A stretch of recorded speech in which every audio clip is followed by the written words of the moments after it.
Bonsoir fidèles internautes de Face au Pic. Je suis ravie de vous retrouver une fois de plus à cette émission Mon métier. Pour ce numéro, nous sommes au centre Oasis du Cheval pour découvrir le métier de soigneur équin. Mais avant, découvrons le centre Oasis du Cheval avec M. Modibo Traoré, gérant de ce centre. Audio Jungle.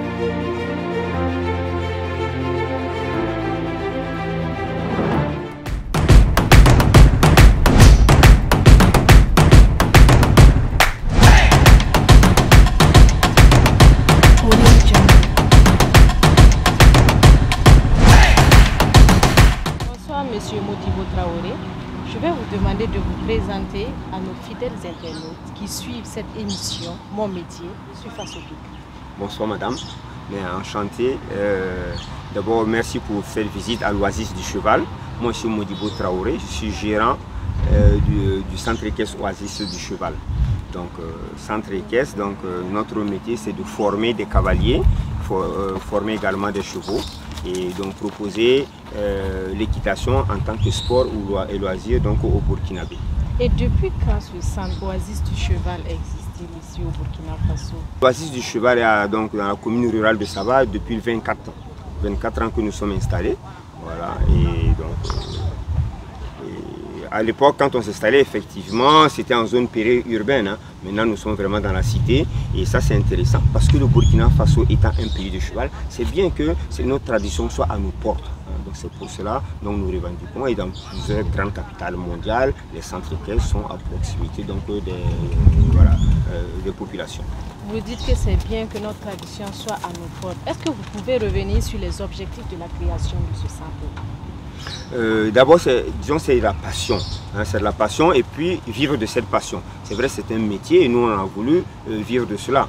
Ce qui est aujourd'hui, je peux dire quand même, après 24 ans, le bilan est mitigé.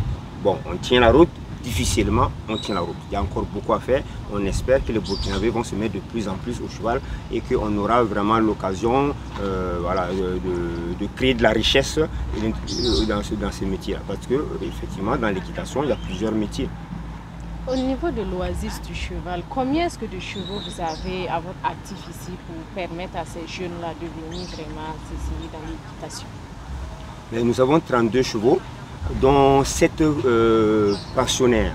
C'est-à-dire il y a 7 chevaux qui n'appartiennent pas au centre. 7 chevaux qui appartiennent à des privés, qui les mettent en pension ici, moyennant une pension mensuelle. Nous on s'occupe donc de l'hébergement, des soins quotidiens et les propriétaires viennent donc prendre des coups ou bien sortir leurs chevaux.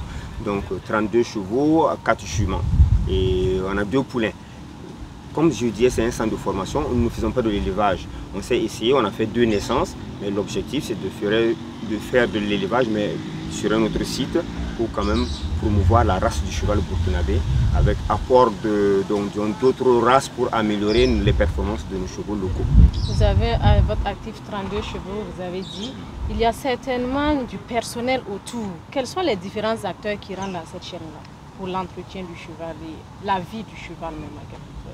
Combien d'acteurs sont autour et qui sont-ils? Tout à fait, parce que c'est vrai qu'autour d'un cheval, il y a plusieurs personnes. Donc il y a plusieurs métiers dans le cheval. Et déjà, si on prend celui qui s'occupe du cheval, à l'époque on appelait le palefrenier, hein, le palefroi du roi, donc celui qui s'occupait du cheval du roi. Mais maintenant on les appelle le plus couramment des soigneurs équins. Le soigneur équin, c'est celui qui, tous les matins, va regarder la santé du cheval, va nourrir le cheval, abreuver le cheval, faire les soins quotidiens. Ensuite, bien sûr, nous avons le maréchal ferrant qui va s'occuper du parage, de tailler le pied du cheval, les sabots, de mettre les fers à cheval s'il faut. Nous avons également les enseignants, donc comme moi, donc des moniteurs. Nous avons des aides-moniteurs. Ça, c'est dans un centre équestre. Sinon, si nous partons plus largement, nous avons également, bien sûr, n'oublions pas la santé, il faut des vétérinaires équins, ça c'est très très important. Voilà. Donc il faut des prouvandiers, des gens qui vont nous proposer de l'aliment complet cheval, parce que c'est des athlètes qui travaillent beaucoup, qui ont besoin d'une bonne alimentation. Il faut également des bourreliers, c'est ceux qui fabriquent le harnachement du cheval, donc qui travaillent les cuirs, donc les selles, tout ce qui est filet, tout ce qui est harnachement du cheval. Et bien sûr, il est couturier parce que le cavalier s'habille, il a un habillement spécial. Les chevaux aussi ont des tapis spéciaux, donc il faut des couturiers pour cela. Donc il y a beaucoup de métiers autour de ça. Chers amis internautes de Fasopic, dans l'intervention de M.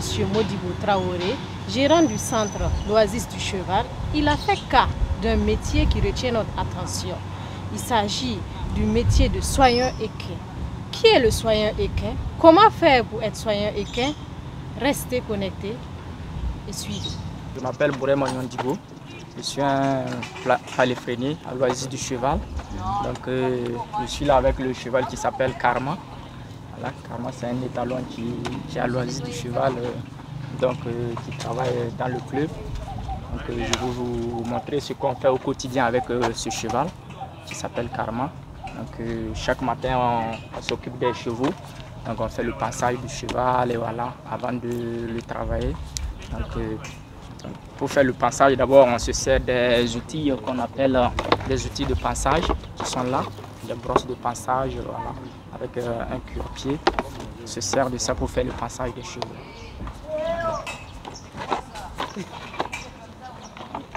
Et pour le passage du cheval, on commence par une brosse qu'on appelle une étrie. C'est ça qu'on appelle une étrie. C'est la première brosse qu'on utilise pour faire le passage du cheval. Voilà. Et cette brosse, ça sert à faire tomber les poils morts du cheval. Donc on l'utilise en le faisant au contraire du poil du cheval. Voilà, à le brosse-poil comme ça, on le brosse comme ça. En faisant ça, on fait tomber les poils morts et les résidus qui sont sur le cheval. Donc, chaque matin, on le brosse comme ça là, pour faire tomber tout ça.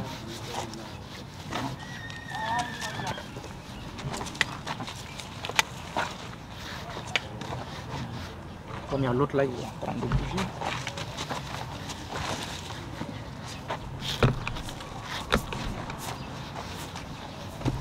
Donc, une fois qu'on finit avec cette brosse là, qu'on appelle l'étrie, on va prendre une brosse qu'on appelle la brosse dure. Et cette brosse, ça sert à faire tomber vraiment les poils qui sont sur le dos du cheval, les poils morts qu'on a dégagés avec l'étrie là. Donc ça sert à faire ça, brousse-poil, rebrousse-poil, partout, sur le corps du cheval. Voilà.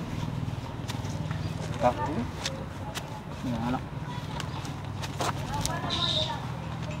Une fois qu'on finit avec cette brosse, il y a une troisième brosse qu'on appelle la brosse douce. Et cette brosse, ça sert à embellir la peau du cheval. Ça le rend lisse, propre. Voilà, c'est pour faire tomber les dernières poils qu'on a soulevées là. Donc avec cette brosse, on fait uniquement dans le sens du poil. Là, en faisant tomber tous les, voilà, les poils morts et autres. Voilà. Et là.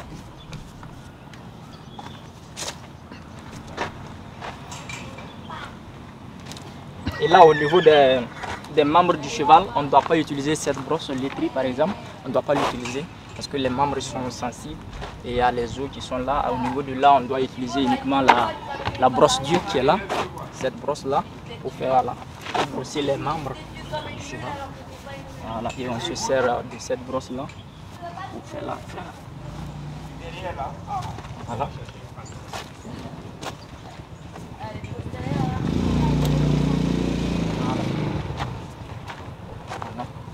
Une fois fini avec ces brosses là, on se sert de ça, ça s'appelle un cure-pied pour le rendre les sabots, les pieds propres. Chaque matin on vérifie si les sabots sont bons, il n'a pas piétiné quelque chose pour l'empêcher de travailler ou s'il n'a pas une boiterie à quelque part.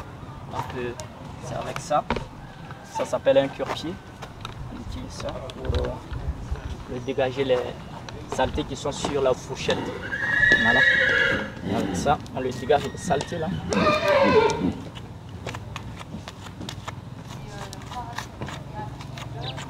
Voilà.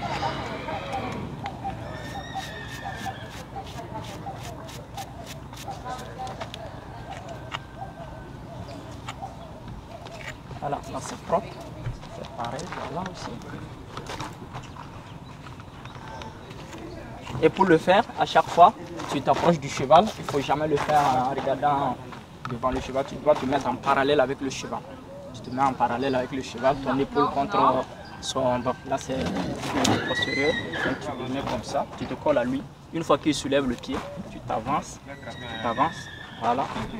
Et là tu poses, tu peux poser sur ton genou. Et voilà, c'est parti. Tu le cuires. Là il a les pieds propres. Voilà. Là on le refait aussi de côté.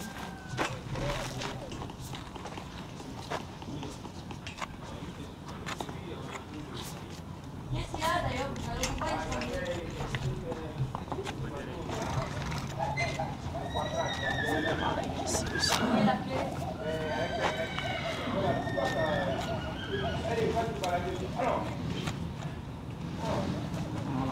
Et ce qui est très important avant de faire le passage du cheval, et par exemple si c'est ta première fois, il ne faut jamais surprendre le cheval. Pour t'approcher du cheval, il faut parler, il faut le parler pour qu'il sache qu'il y a quelqu'un qui arrive. On ne s'approche jamais d'un cheval brusquement.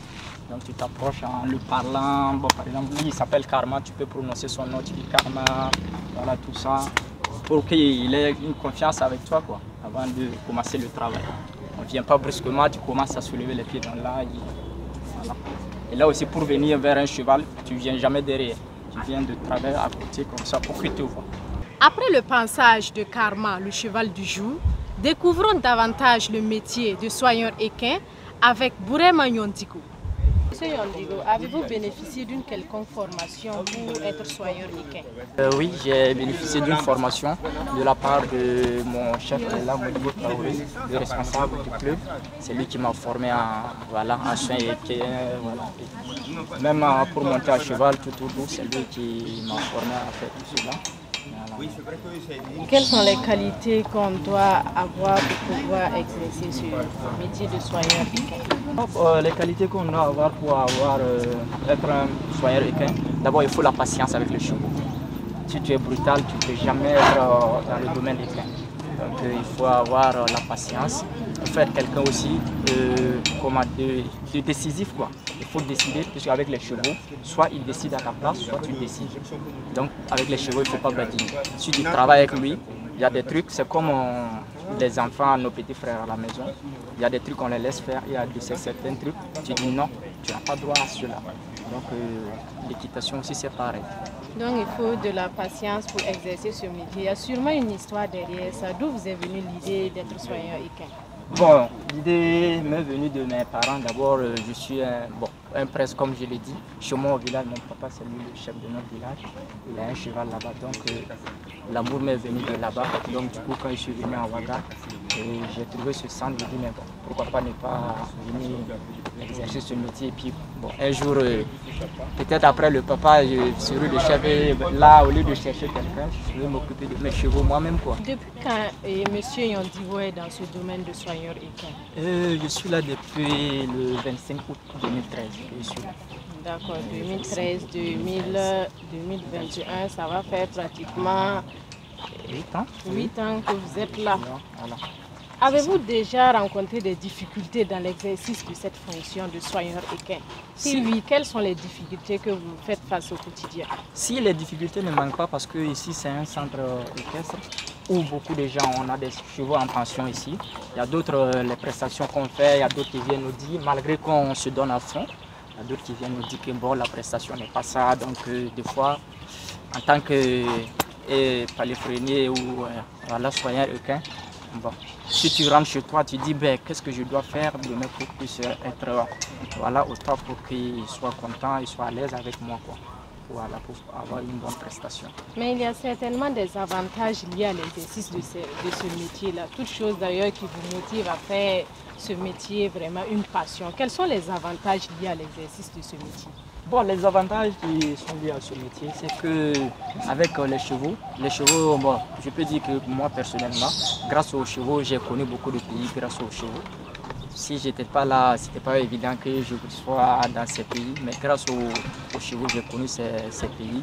Et je compte toujours d'aller plus loin parce que mon formateur il m'a dit qu'avec les chevaux, lui, il est allé même là où lui-même, il n'imaginait même pas un jour arriver. Certains jeunes rêvent de devenir soigneur équin. quels sont les conseils que vous pouvez formuler pour les donner encore un punch pour qu'ils puissent vraiment réaliser ce rêve-là? Bon, ce que j'ai comme conseil pour mes jeunes frères, ou bien il y a des gens qui sont plus âgés que moi, ils ont des chevaux mais ils ne connaissent pas la valeur du cheval. D'abord, le cheval c'est un animal très noble.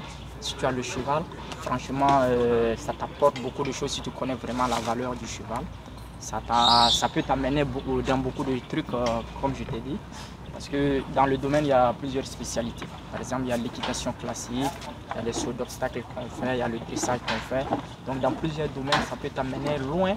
Et toi-même, tu ne vas pas imaginer un jour que le cheval pouvait t'amener là-bas, le cheval pouvait te rendre riche. Ça rend riche l'équitation. Mais c'est toujours, comme on aime le dire, vraiment, il faut patienter, aller à pas de caméléon. Et voilà, un jour, on va arriver comme un tourbillon, on aime nous dire ça. Amis internautes de Face au Pic, nous sommes à la fin de notre émission. Avec Nyondigo Bourema, nous avons découvert le métier de soigneur équin. Comment y parvenir? Monsieur Nyondigo a donné plusieurs conseils pour y arriver. Pour découvrir d'autres métiers, restez connectés sur Face au Pic.